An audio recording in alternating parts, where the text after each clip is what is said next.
नवनाथ तुकाराम जाधव, राहणार सावंगी, तालुका गंगाखेड, जिल्हा परभणी.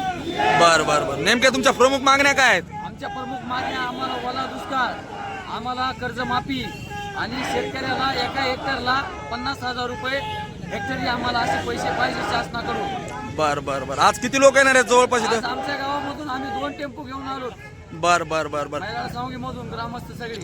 सरकारला इशारा काय देता आहात तुम्ही जर कर्जमाफी जर आम्ही एक निषेध करायला होत की बाबा आम्हाला तुम्ही आता तातडीनं शेतकऱ्याला मदतीनं द्यायलाच पाहिजे. तुम्ही मदत कर्जमाफी दिवाळीच्या आधी करायच पाहिजे आणि हेक्टरी 50,000 रुपये आम्हाला मिळालेच पाहिजेत. 10 आणि 20,000 होतंय काय तर तुम्ही खाताचे भाव 2,000ला 2,200 रुपयाला एका पोत्याची किंमत केलेली तर सोयाबीनची बॅग असेल 3,000 3,500 रुपयाला बॅग आहे तर तुम्ही हेक्टरी म्हणून लागले 8,000 रुपये देणार, 10,000 रुपये देणार. काय होतंय 8,000 10,000? आम्हाला शेतकऱ्याला जर तातडीनं आम्हाला जर मिनिमम 50,000 रुपये हेक्टरी जर दिले तर आम्ही दिवाळी करू शकतो. नाही तर असं आहे आमच्या ढगफुटीनं सर्व प्रकारचं दिवाळं उडालेलं आहे आणि शासनानं जर आम्हाला मदत नाही करायची तर आम्हाला मदत कोण करायची?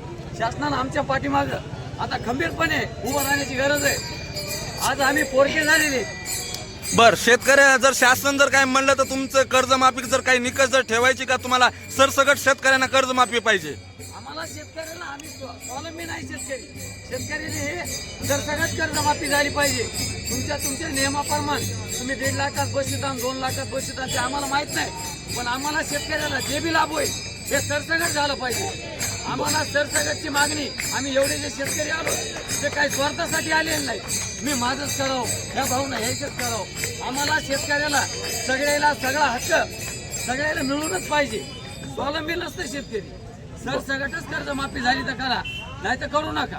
जर सरकारने जर तुमचा परभणीचा मोर्चाची दखल न घेता जर समजा जर तुमची कर्जमाफी नाही जर केली तर तुम्ही मुंबईला वगैरे जाणार आहात का? 100% आम्ही दिवाळी आनंदात घरी खाऊ आणि दिवाळी झाल्याबरोबर आम्ही जरांगे पाटील आमचा जे बी काय कोणी कार्यकर्ता असेल त्याच्या संदर्भामध्ये आम्ही जसे मराठीच्या लढाई करता सर्व शेतकरी गेलेलो होतो तसे आम्ही मुंबईला जाण्याचा ठामपणे निषेध करतो. आम्ही येणार म्हणजे येणार. 18 प्रगत जातींना घेऊन तुम्ही सर्व शेतकरी बांधव मुंबईला जाणार आहेत का? म्हणलं की 18 प्रगत जातीचा शेतकरी आला, सर्व शेतकरी आले. आम्ही सर्व शेतकरी एका जुटीनं खांद्याला खांदा लावून मुंबईला सुद्धा येण्याची तयारी आम्ही आजपासूनच तयारी करू. आमचं तातडीनं जर या शेतकऱ्यांना जर नाही विचार केला तर आम्ही मुंबईला सुद्धा दिवाळीचे दिवे लावू.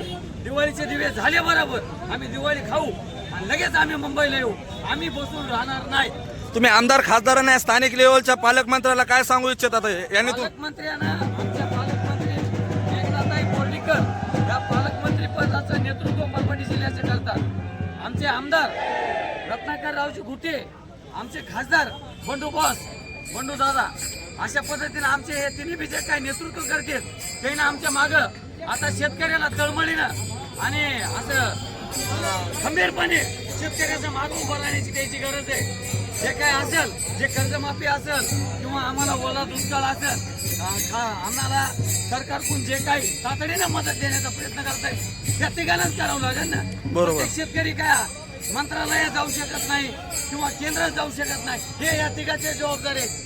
या तिघा जणांना खंबीरपणानं शेतकऱ्याच्या मागे उभा टाकून आपल्याला जे बी काही सरकारी मदत लाभ देता येईल ती तातडीनं देण्याचा प्रयत्न केला पाहिजे.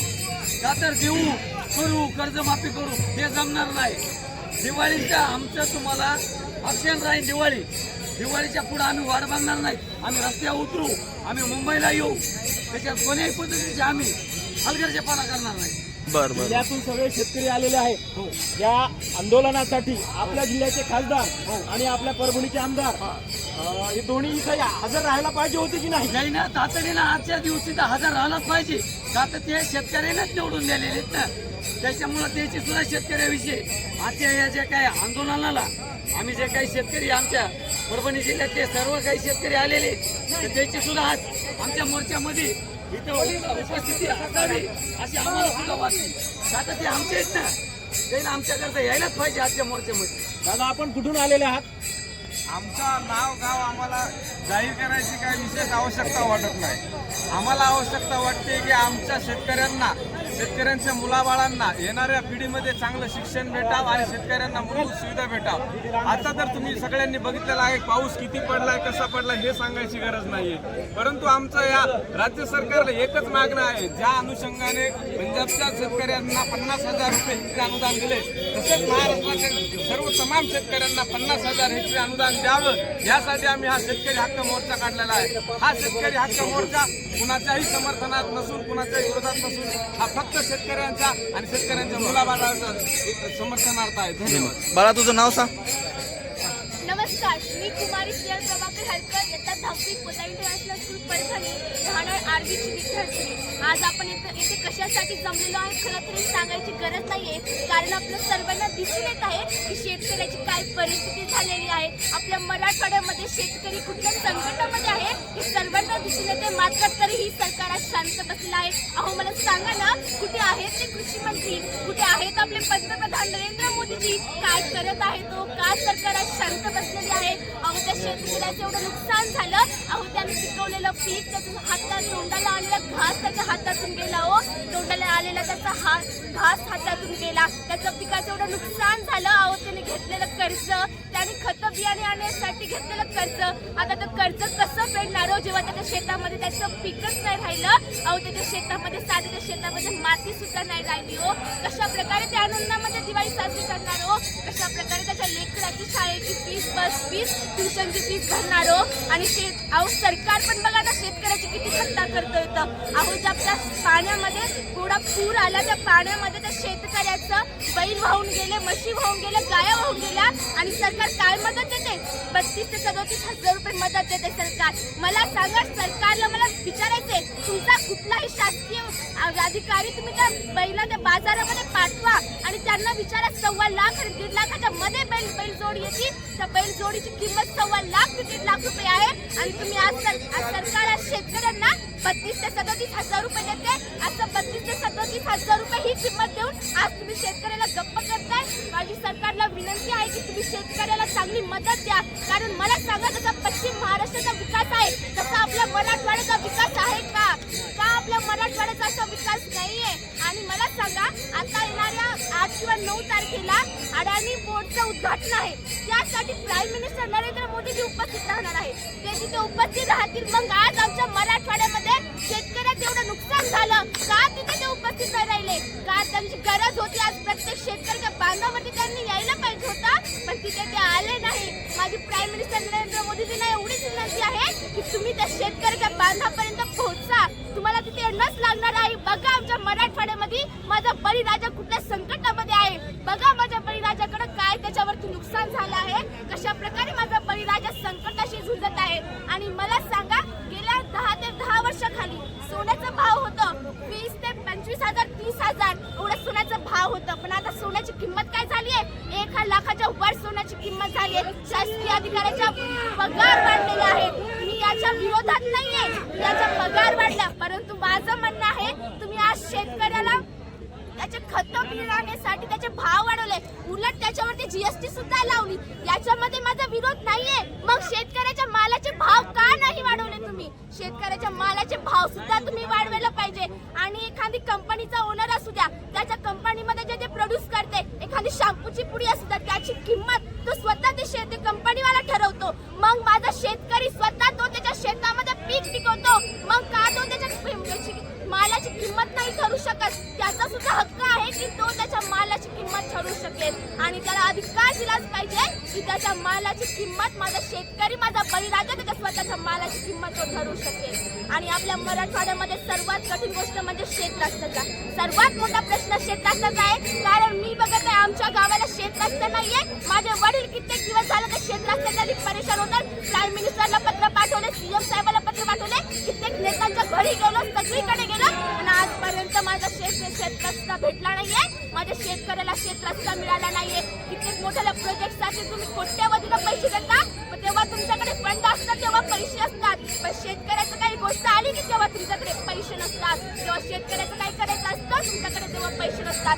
परंतु माझ्या सर्व शेतकरी बांधवांना माझी एवढीच विनंती आहे की तुमच्यावरती कितीही मोठं संकट येऊ द्या, शेतकरी आतापर्यंत संकटाशी झुंजलेला आहे. शेतकऱ्याला माहिती संकटाशी कसं लढायचं, म्हणून तुम्ही हार मानू नका आणि खचून जाऊ नका.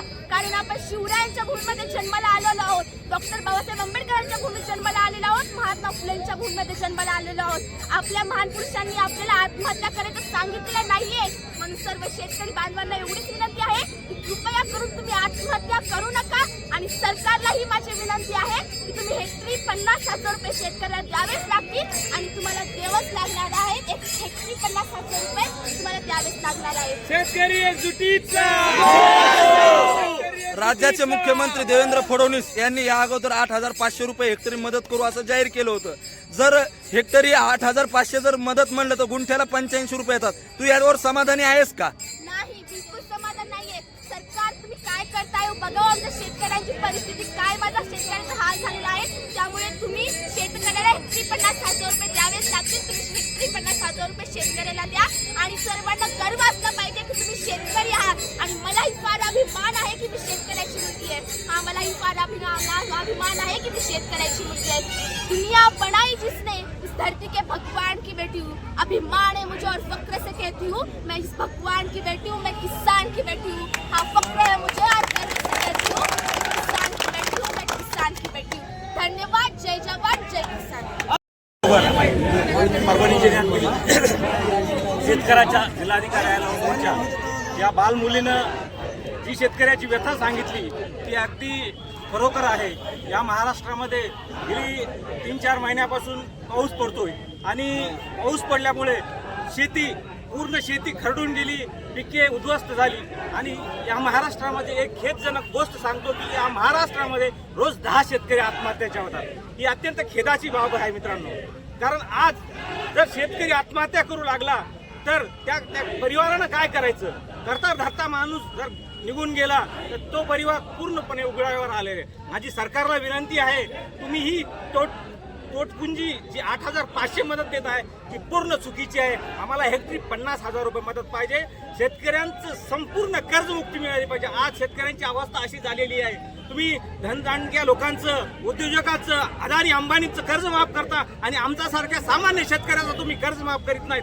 ही सरकारला एक प्रकारची माझी विनंती आहे की सरकारनं पूर्ण शेतकऱ्याचा संपूर्ण 7/12 मुक्त करावा. ही शेतकऱ्याची कळकळीची सरकारला विनंती आहे. हेक्टरी 50,000 रुपये मदत द्यावी. त्याच्यानंतर शेतकऱ्यांच्या आईवडिलाचा खर्च, आज शिक्षणाचा खर्च आहे. मुलगी म्हणली शिक्षणाचा खर्च कुठून करायचा? आईवडील थकलेले आहेत, त्यांच्या औषध पाण्याचा खर्च कुठून करायचा? कारण शेतीमध्ये जास्त काही येणार नाही. त्यामुळं सरकारनं लवकरात लवकर दिवाळी तोंडावर आणखी काही मदत नाही. तुम्ही जुनी मदत 8,500 सांगायला आणखी महाराष्ट्रामध्ये कुठून मदत जाईल केली सांगा? तुमची आणि सानुग्रह अनुदान घरात पाणी गेलं 5,000 रुपये. 5,000 आहे गो. 15 वर्षापूर्वी 5,000 रुपये तर 15 वर्षापूर्वी मिळत होते. आज त्या 5,000ची काय किंमत आहे? आज हेक्टरी सानुग्रह अनुदान 25,000 रुपये पाहिजे घरात पाणी गेलं तर. आणि हेक्टरी 50,000 रुपये मदत द्या, कर्जमुक्ती करा. इतर ज्या शेतकऱ्याच्या आज परेशानी झालेली ती पूर्ण दूर करा, ही सरकारला विनंती आहे. महाराष्ट्र राज्याचे उपमुख्यमंत्री एकनाथ शिंदे साहेब काल दसरा मेळाव्यात म्हणले आहे की दिवाळीपूर्व शेतकऱ्यांना मदत होईल. यावर तुम्ही काय बोलू शकतात? एकनाथ शिंदे साहेबांना काय संदेश देऊ शकतात? मी सरकारला एवढंच विनंती करेन, एकनाथ शिंदे असो, मुख्यमंत्री देवेंद्र फडणवीस असो, उपमुख्यमंत्री अजित पवार असो, मला त्याशी काही येणं घेणं नाही. आम्ही शेतकऱ्याची एकच विनंती आहे, दिवाळीपूर्वी नाही, एक 7-8 दिवसात पूर्ण महाराष्ट्रामध्ये हेक्टरी 50,000 रुपये मदत आणि कर्जमुक्ती मिळालीच पाहिजे. एवढंच मी सरकारला आवाहन करतो. जय हिंद, जय महाराष्ट्र, जय जवान, जय किसान. दिवाळी कशा पद्धतीने साजरी करावं म्हणा? तुमचं नाव काका? बर. आज शेतकरी मोर्चामधून काय सांगणार सरकारला? जे आसमानी तुफानी संकट ओढवलेलं आहे, या संकटामध्ये पूर्ण शेतकरी उद्ध्वस्त झालेला आहे.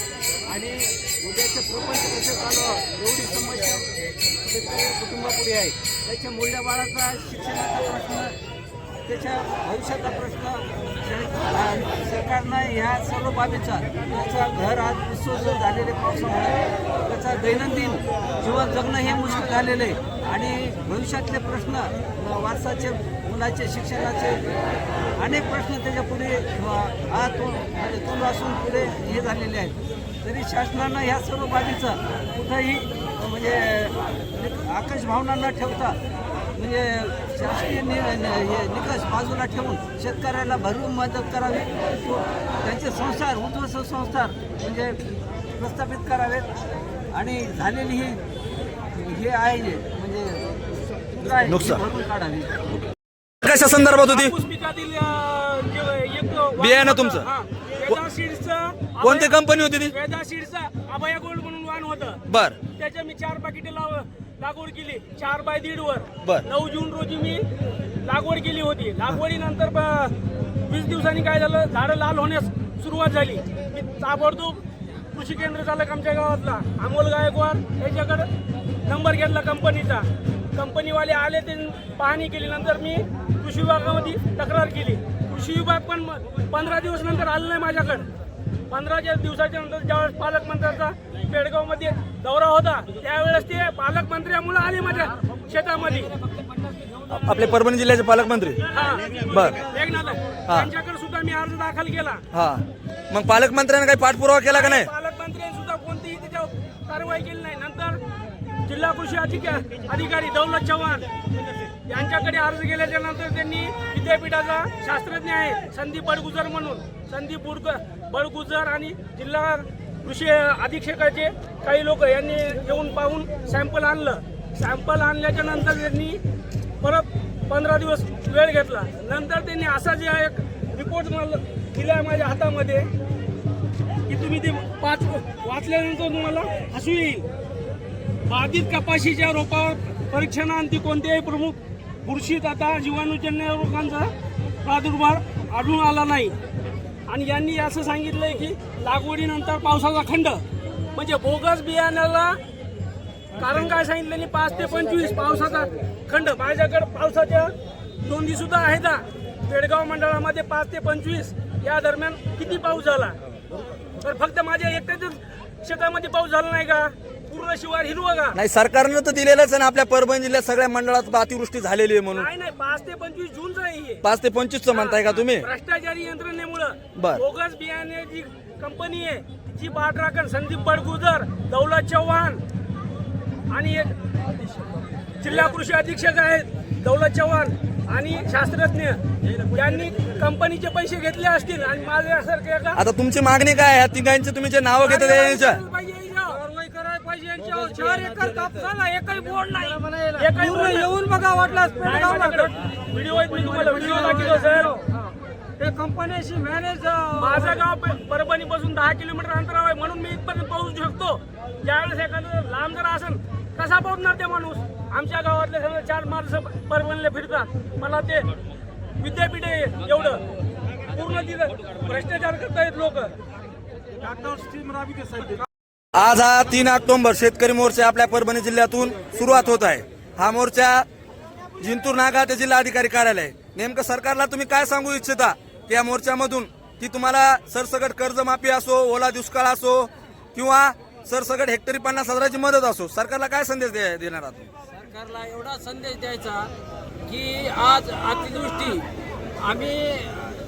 आम्ही आजपर्यंत शेतकऱ्याने जेवढा आमच्यापाशी पैसे होते आम्ही या जेवारी करून पैसा आणून शेतीमध्ये लावलेला आहे. आज आमची परिस्थिती इतकी बिकट झालेली आहे की आमच्या शेतीतलं सगळं पीक वाया गेलेलंच आहे.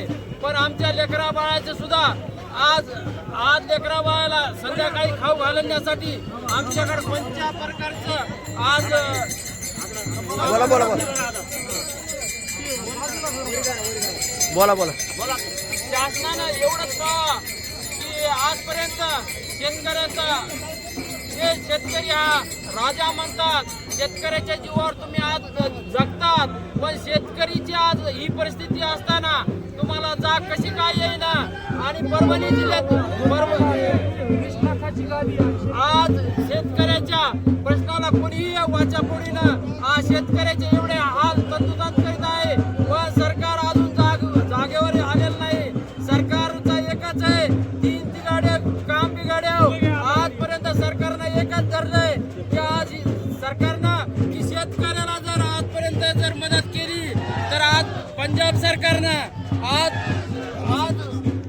50,000. पंजाब सरकारनं 50,000 रुपये त्याला जाहीर केले. तिथल्या खेळपटू सगळ्या लोकांना मदत केली. पण आज आपल्या सरकारनं कोणत्या प्रकारची मदतीचा अजून काही संदेश दिला नाही. आणि शेतकरी जर मागायला जर गेला तर त्याच्यावर केसेस करायलेत, त्याला मदत बोलू नका म्हणायलेत. आज आमच्या जीवावर, शेतकऱ्याच्या जीवावर हे सरकार स्थापन झालेले. 3 सरकारला सुद्धा आमच्या शेतकरी बांधवामुळेच हे सरकार जाग्यावर आहे.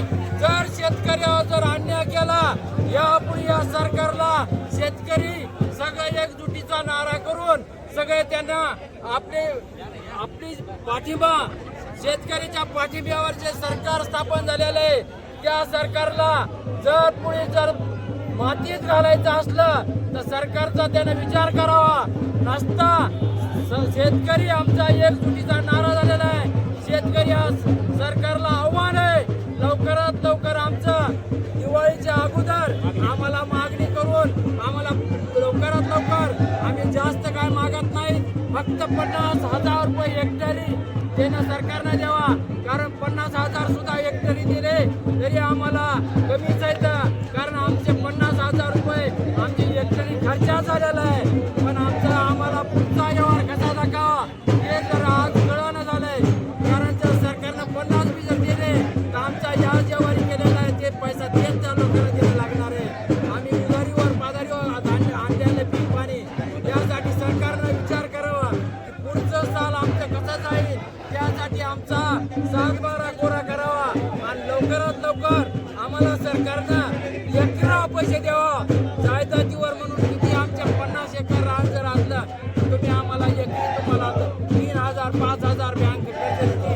तसं करू नये. सरकारनं एक विचार करावा की आम्हाला एकरावर आम्हाला जेवढं देईल त्या एकराची 7-12 त्यांना मागावा. त्यांना जास्तीत जास्त आमची 7-12 सुद्धा मागू नये.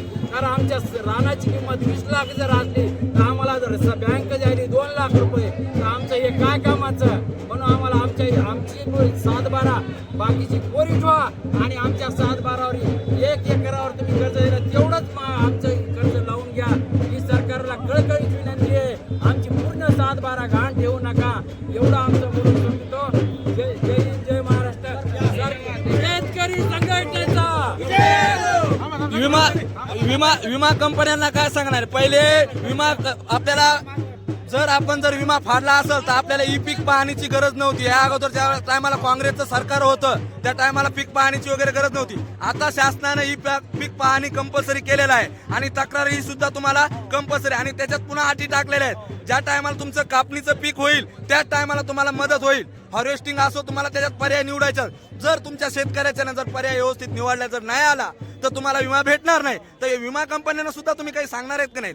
विमा कंपनीनं शासनाने जे अगोदरचं ट्रिगर होतं की पीक नुकसान झाल्याच्या नंतर 72 तासाच्या आतमध्ये पीक नुकसानीचा आपला दावा दाखल करायचा, ते ट्रिगर बंद केल्यामुळे आता माझा हे मूग आहे अक्षरशः बघा आता काय हाल झालेला आहे. हमी भाव देणार का सरकार.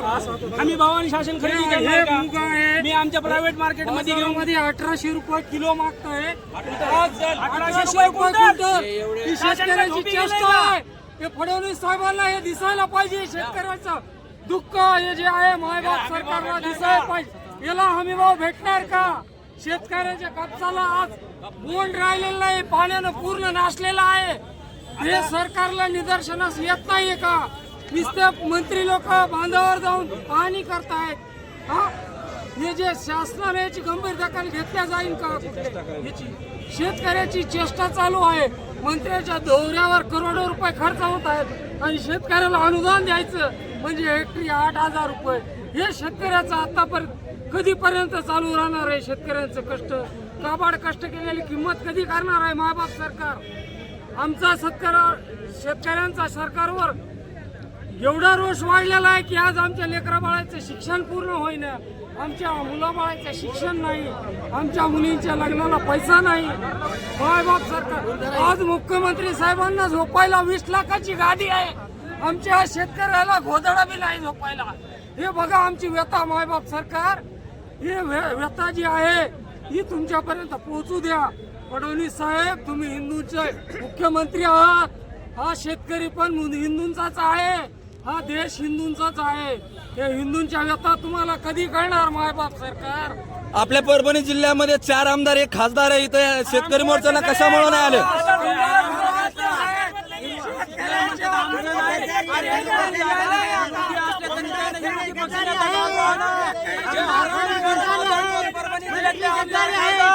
यायची वाट आता आम्ही पुढच्या दाखवली या परभणी जिल्ह्याची वाट लावली. आजपर्यंत ही जे केली वाट लावलेली आहे या आमदार खासदारांनाच लावलेली आहे. कारण यायचे कारखाने, यायच्या कॉलेज, यायचे सगळे व्यवहार सगळे यायचे लेकरा बाळा बाहेर देशात शिकायला. पण शेतकऱ्याच्या लेकराला जिल्हा परिषद तुमच्या परभणी जिल्ह्याचा आमदार ज्याच्या 189 संस्था आहेत त्यानं आमच्या शेतकऱ्याला मदत किती केली हे दाखवा. व्हिडिओ मध्ये दाखवा. शेतकऱ्याचं कधी हे केलं नाही. आमच्या आजपर्यंत शेतकऱ्याचा मुलगा 100-200 शेतकऱ्याला तुमच्या मुलाबाळासाठी असं आमदार खासदारांनी काय असं उद्योग आणला का? MIDC वगैरे काही?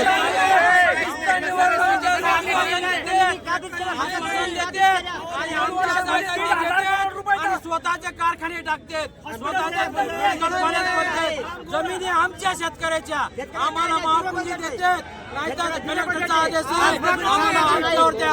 आम्हाला जमिनीची ऑर्डर देते, आम्हाला आदेश देऊन आमच्यावर अन्याय करते. आम्हाला म्हणते कोणाला आम्हाला जेलमध्ये टाकू, तुम्ही आम्हाला कायदा द्यायला नाही. ही दंडशाही चालू आहे परभणी जिल्ह्यातल्या या मंत्र्याला, या आमदार खासदाराला. सगळ्या शेतकऱ्याकडून आमच्या कधी बांधावर आला नाही आमदार खासदार.